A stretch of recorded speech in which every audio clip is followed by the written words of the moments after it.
En-Nasr, ketika Nabi memberi sinyal pamit, umat malah sibuk berebut tahta. إذا جاء نصر الله والفتح. Apabila telah datang pertolongan Allah dan kemenangan. Satu surah, satu isyarat kematian. Di antara seluruh surah pendek dalam Al-Quran, surah En-Nasr adalah yang paling mengejutkan, pendek, sederhana, dan tampaknya penuh kabar baik. Tapi di balik kesederhanaan itu, tersembunyi sebuah surat, kematian sebuah pamitan ilahi untuk Nabi Muhammad Sallallahu Alaihi Wasallam. Dan seperti semua kabar kematian, hanya mereka yang sensitif yang bisa menangkap isyaratnya, sisanya malah sibuk bersorak tentang jumlah pengikut dan perluasan wilayah.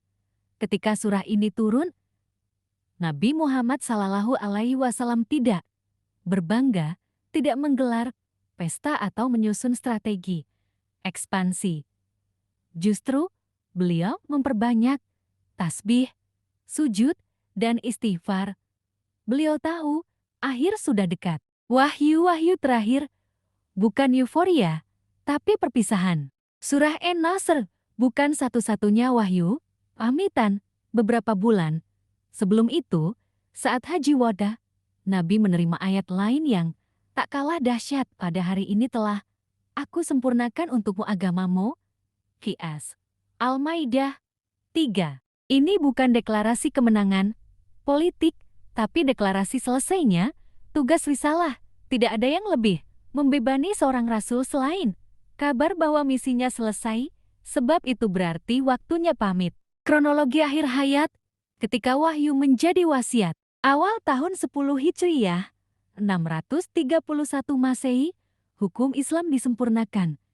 Dalam surah Al-Maidah, nada wahyu mulai berubah dari peringatan keras menjadi muhasabah dan penutup. Pertengahan tahun 10 Hijriyah, Haji Wada, Nabi naik haji untuk pertama dan terakhir kalinya di Padang Arafah. Nabi menyampaikan khutbah wada yang menegaskan kesetaraan, amanah wahyu, dan wasiat kepada umat.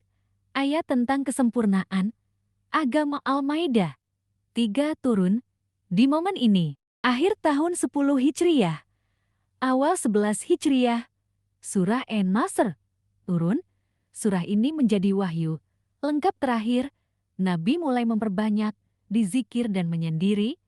Beliau menyampaikan rahasia kematiannya kepada Fatimah. Rabiul Awal 11 Hijriyah, Juni 632 Masehi.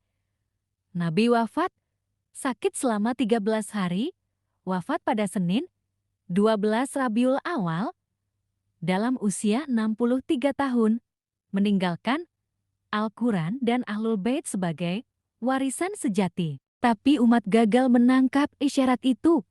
Apa yang terjadi setelah surah En-Nasr turun dan Nabi wafat? Umat segera berselisih soal kepemimpinan. Ali bin Abi Thalib dan keluarga Nabi dipinggirkan. Secara politik, perpecahan muncul, fitnah menjalar, dan sejarah berubah menjadi catatan pertumpahan darah antar umat Islam sendiri. Padahal, surah En-Nasr mengandung satu pesan utama. Setelah kemenangan, jangan sombong.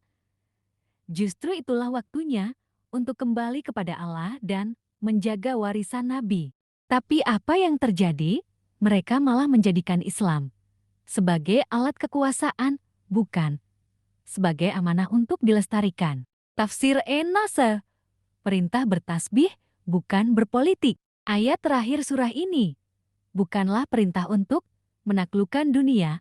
Fasabi bihamdi, rabika wastagfir, artinya bertasbihlah dan mohonlah ampunan. Itu bukan perintah seorang jenderal kepada pasukan, tapi bisikan kasih dari Tuhan kepada utusannya yang sebentar lagi akan pulang. Penutup, wasiat yang terabaikan umat Islam hari ini sering membaca surah En-Nasr dalam syalat karena pendek dan mudah, tapi berapa banyak yang menangis ketika membacanya?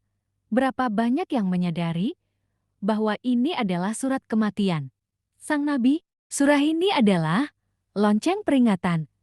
Tapi umat tuli oleh jumlah, buta oleh kejayaan palsu, dan bisu oleh kebanggaan identitas. Hari ini mereka bersorak dalam jumlah, tapi kosong dalam keteladanan.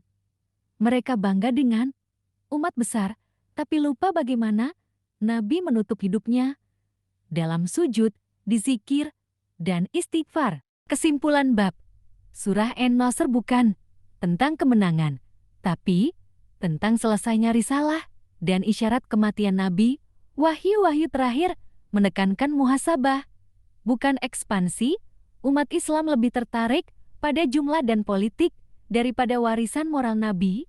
Sejarah Islam membuktikan bahwa umat gagal menjaga amanah Nabi setelah beliau wafat. Awal pecahnya Islam antara mazhab Sunni yang mertua dan sahabat Nabi dengan mazhab Syiah yang Ahlul Bait. Menang kembalinya Makkah dari kaum Quraisy, berbondong-bondongnya kaum Quraisy masuk Islam. Seri keempat,